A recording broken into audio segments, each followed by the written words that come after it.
এটা হচ্ছে python code for FDDT 2D 2D control প্লটের জন্য যে কোডটা আছে এটা হচ্ছে thickness optimization for both top cell absorber এবং বটম সেল অ্যাবজর্বারের। তো এই কোডের শুরুটা হয়েছে এখান থেকে, ডিফাইন থেকে, এই লাইন থেকে। তো পিএসসি জেড স্প্রিং ভ্যালুস সেটা দ্বারা মূলত বোঝাচ্ছে হচ্ছে আমাদের পেরোস্কেট লেয়ারটার থিকনেস, আর এসএসসি হচ্ছে সিলিকন লেয়ারটার থিকনেস। তো থিকনেসগুলো আমরা সবগুলো ন্যানোমিটার এককে রেখেছি। এখানে পেরোস্কেটটা 150 থেকে 300 পর্যন্ত 16টা পয়েন্ট, তো হচ্ছে ওই 10 গ্যাপ নিয়ে নিয়ে। আর এখানে সিলিকনটা হচ্ছে 7000 থেকে 11000 পর্যন্ত 9টা, তার মানে হচ্ছে 500 ন্যানোমিটার গ্যাপ দিয়ে দিয়ে ন্যানোমিটারে নিয়ে পরে আবার 10⁻⁹ দিয়ে গুণ করে দিচ্ছি যাতে মিটার এককে কনভার্ট হয়ে যায়। এখন এইখানে যে এফডিডিতে একটা এফডিডি ফাইল থাকা লাগবে সেম ডাইরেক্টরিতে। তো এখানে সেটা সেম ডাইরেক্টরিতেই আছে। এই যে অপটিমাইজেশন ভার্সন 1, এই এই নুমেরিক্যাল ফাইলটা এখানে আছে। এই ফাইলটাই আসলে এইটা পাইথন কোডটা লুপে রান করাতে থাকবে। এখানে কারেন্ট ডাইরেক্টরি পিএসকে, তার মানে হচ্ছে এখানে একটা পিএসকে সিলিকন অফ ডাইরেক্টরি ফোল্ডার আছে। এই ফোল্ডারটা রাখার কারণ হচ্ছে এই যে g.mat ফাইলগুলো ক্রিয়েট হবে সেটা যাতে এই ডাইরেক্টরির এই পিএসকে সিলিকন অফ ফোল্ডারের মধ্যে জমা হতে থাকে। এখানে কাউন্টার রাখা হয়েছে জাস্ট এই পাইথন কোডের মধ্যে সিমুলেশন কয়টা হচ্ছে সেটা দেখার জন্য। এটা আসলে না রাখলেও কোনো সমস্যা নেই, জাস্ট এটা এখানে দেখা যায় কয়টা হচ্ছে। এখানে দুটা লুপ দেওয়া আছে, একটা ইনার লুপ, একটা আউটার লুপ। ইনার লুপে যেটা আছে সেটা হচ্ছে সিলিকনের থিকনেস, আর আউটার লুপে আছে পেরোস্কেট লেয়ারের থিকনেস। এখানে কোড একটা বিষয় খুব গুরুত্বপূর্ণ, সেটা হচ্ছে যে এখানে হায়ার কোডে জেড স্প্যানটা আসলে থিকনেস বরাবর, মানে ডিভাইসের লেন্থ বরাবর ছিল, থিকনেস বরাবর। কিন্তু আমার সিমুলেশনে আসলে আমি তো ওয়াই বরাবর রাখছিলাম। তো এই কারণে এখন পরে সব জায়গায় তো আর জেড ধরে ধরে চেঞ্জ করতে গেলে ভুল হওয়ার চান্সেস ছিল, তাই নাম আসলে জেড স্পেনই লেখা আছে বা জেড ধরেই লেখা আছে, কিন্তু আসলে এগুলো ওয়াই, আমার জন্য অ্যাটলিস্ট ওয়াই। তো আমি সেখানে ভ্যালু দেওয়ার সময় এগুলো আমি ফার্দার ওয়াই করে নিয়েছি, এটা আমরা ফার্দার আগালে দেখতে পারবো। তো এখানে হচ্ছে এখানে লুপগুলো দেওয়া আছে ভ্যালুগুলো সহ। নেমটা এখানে আবার 10⁹ দিয়ে গুণ করে দিয়েছে, কারণ হচ্ছে মিটারে নিলে তো আসলে ভ্যালুটা অনেক ছোট হয়ে যাচ্ছিল। এটা আবার ন্যানোমিটারে রেখে 150, 7000 এরকম করে নিয়েছে, কারণ এই এসএসসি জেড স্পেন নেম, এই নেমগুলো আসলে যে g.man ফাইলটা ক্রিয়েট হবে সেগুলোর নেম, সেই নেমগুলো এখানে আছে। এই যেগুলোর নেম, এখন যদি এইগুলা 10⁻⁹ চলে যায় তাহলে আসলে নামটা ঠিকঠাক দেখা যাবে না। কিন্তু আমার আবার ভ্যালু বসানোর সময় এগুলো আবার অবশ্যই মিটার এককে বসাইতে হতো, এই কারণেই রাখা। এখন এখানে হচ্ছে যে আমার সেলের মধ্যে টপ সেল এবং বটম সেল স্ট্রাকচার গ্রুপে সবার থিকনেস অলরেডি ডিফাইন করা আছে। বটম সেলও সবারটা আছে।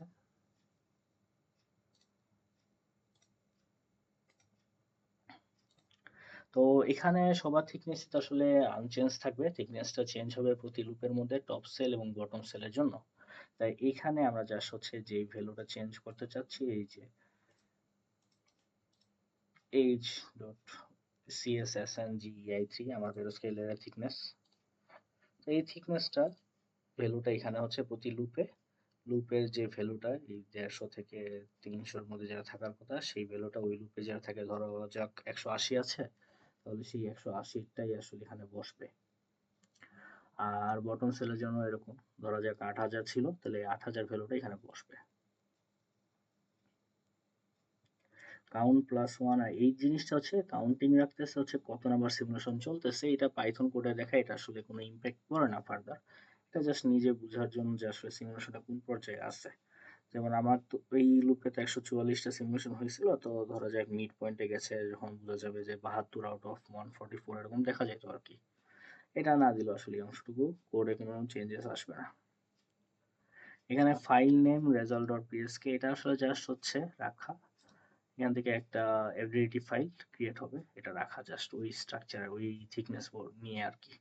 150-7000 একটা থিকনেস, তারপর 150-7,500 একটা থিকনেস, এরকম একটা থিকনেসের ফাইলটা ক্রিয়েট হচ্ছে এখানে। আর এখানে হচ্ছে ওই সেম ডাইরেক্টরিতে যারা থাকে ওই পিএসকেএস ডাইরেক্টরিতে যারা থাকে সেজন্য রাখা। এখানে লেয়ার কোঅর্ডিনেটস অফ এভরিডি রিজিয়ন পজিশনিং, এভরিডি রিজিয়নটা তো আসলে আমার এআরসির উপরে, এআরসি থেকে একটা সার্টেন ডিস্টেন্স উপরে থাকবে এবং বটম সেলের বটম লেয়ার যেটা গোল্ড লেয়ার সেটার সার্টেন ডিস্টেন্স নিচে থাকতে হবে। তো সেটার জন্যই একটা লেন্থ ঠিক নেওয়া, সেটা হচ্ছে বটম সেলের জন্য থেকে আমরা ওয়াই মিনটা পাচ্ছি, আর টপ সেল থেকে আমরা হচ্ছে ওয়াই ম্যাক্সটা পাচ্ছি এবিলিটি রিজনের। তবে এগুলোর উপরে তো আসলে source, reflection monitor, transmission monitor এগুলো আছে। এখানকার যে আমরা ওয়াই মিন আর ওয়াই ম্যাক্স পাচ্ছি সেটা তো আসলে আমার এভরিডে রিজন আর ওয়াই মিন ওয়াই ম্যাক্স না, ওইটা থেকে একটা সার্টেন ডিস্টেন্স উপরে থাকতে হবে। তো এই ভ্যালুটা আসলে কালেক্ট করছি এবং সেটার সাথে আমরা সার্টেন ডিস্টেন্স অ্যাড করে দিব। তো এখানে সোর্স এবং যেটা রিফ্লেকশন মনিটর এই দুইটা জিনিস তো আসলে আমাদের টপ সেলের উপরে থাকে। তো সেই টপ সেলে যেটা আমরা পিএসসি যে টপ, সেটা হচ্ছে আমার এয়ারসি লেয়ার একদম টপ টপ লেয়ার, একদম টপ যে পয়েন্টটা ওয়াই ম্যাক্স সেটারও উপরে থাকবে। তো সেখানে আমরা এখানে করে দিলাম, সোর্সকে দিলাম আমরা এআরসি ঠিক উপরে। এখানে একটা অফসেট 300 ন্যানোমিটার একটা ডিফারেন্স রাখলাম আর কি আমরা। তার মানে হচ্ছে এআরসির যে লেয়ারটা আছে এটা যে ওয়াই ম্যাক্স, এটা 300 ন্যানোমিটার উপর আসলে সোর্সটা থাকবে, আর তার 300 ন্যানোমিটার উপরে আমরা রেখে দিব হচ্ছে রিফ্লেকশন মনিটরটা, এখানে রেখেছি।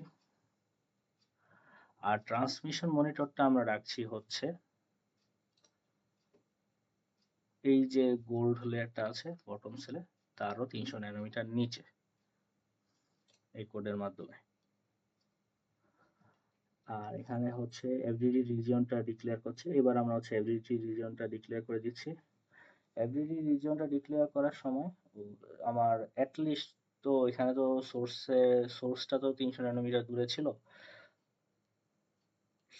আর সোর্সটা এখান থেকে টপ লেয়ার থেকে 300 ন্যানোমিটার দূরে ছিল এআরসির, তার উপর 300 ন্যানোমিটার দূরে রাখলাম আমরা হচ্ছে রিফ্লেকশন মনিটর, তার থেকেও 300 ন্যানোমিটার একটা গ্যাপ দিয়ে আমরা এভরিডি রিজনের টপ লেয়ারটা রেখে দিব। একটু সার্টেন ডিস্টেন্স রাখা লাগে, এই সার্টেন ডিস্টেন্সটা আমরা 300 ন্যানোমিটার রেখেছি ফর সেফটি। মানে এই এআরসি যেটা আছে সেখান থেকে 300 ন্যানোমিটারে এই আমার সোর্স, তার থেকে 300 ন্যানোমিটারে এই আমার রিফ্লেকশন মনিটর, তার থেকে 300 ন্যানোমিটার উপরে এইখানে আমার হচ্ছে এলইডি টপ পার্টটা। ঠিক সেম কাজটা করবো আমরা বটমে,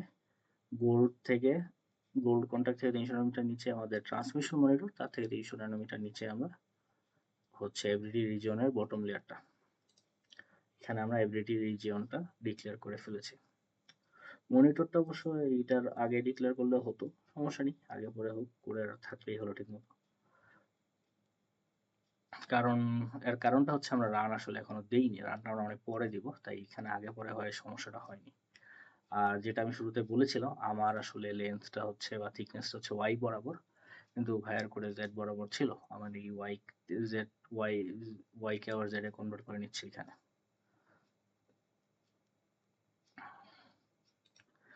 এখানে মূলত সেসব জিনিস ডিফাইন করতে হচ্ছে যে জিনিসগুলো চেঞ্জ হয়।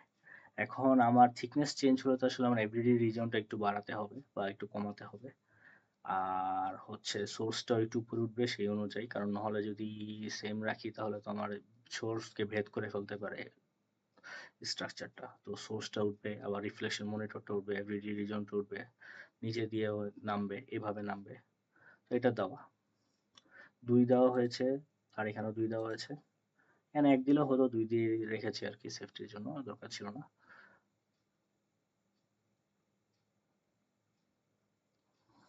আচ্ছা না, 2 দেওয়া হয়েছে সেফটির জন্য না, সরি। এটা আসলে হচ্ছে যে এখানে একটা ডিস্টেন্স তো ছিল হচ্ছে 300 ন্যানোমিটার এইটুক, সাথে আরো 300 ন্যানোমিটার এখানে নিচে আছে।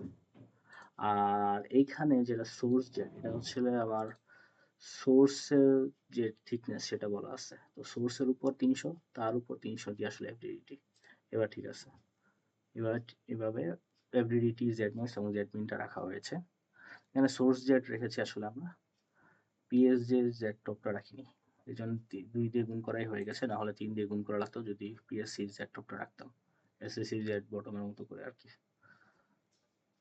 তো এখানে হলো এইগুলা চেঞ্জ করা হচ্ছে শুধুমাত্র কারণ হচ্ছে থিকনেস চেঞ্জ হলে এগুলোর উপর ইম্প্যাক্ট করতে পারে। বাকি যেগুলো আছে Y X spin Z spin বা বাকি লেয়ারগুলো থিকনেস আমরা হাত দিয়ে নিই, কারণ ওগুলো আসলে ইম্প্যাক্ট করবে না, ওগুলো আনচেঞ্জ থাকে। এখানে হচ্ছে আমাদের জেনারেশন মনিটরটা হচ্ছে এই যে টপ, এই দুটো মনিটর আসলে আমার জি.ম্যাটটা ক্রিয়েট করবে।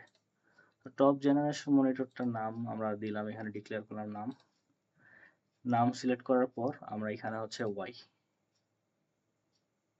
আর ওয়াই স্পেন, এই যে এটার ওয়াই স্পেনটা ঠিক করে দিচ্ছি।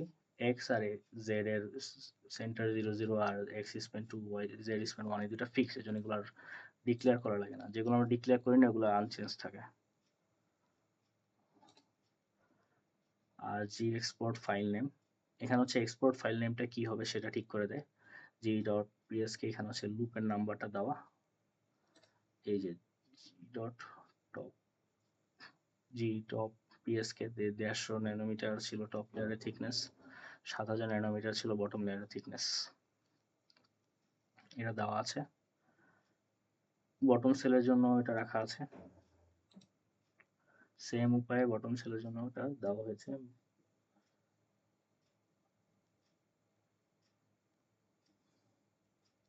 তবে বটম সেলে এখানে একটু জটিলতা দেখা যাচ্ছে, কারণটা হচ্ছে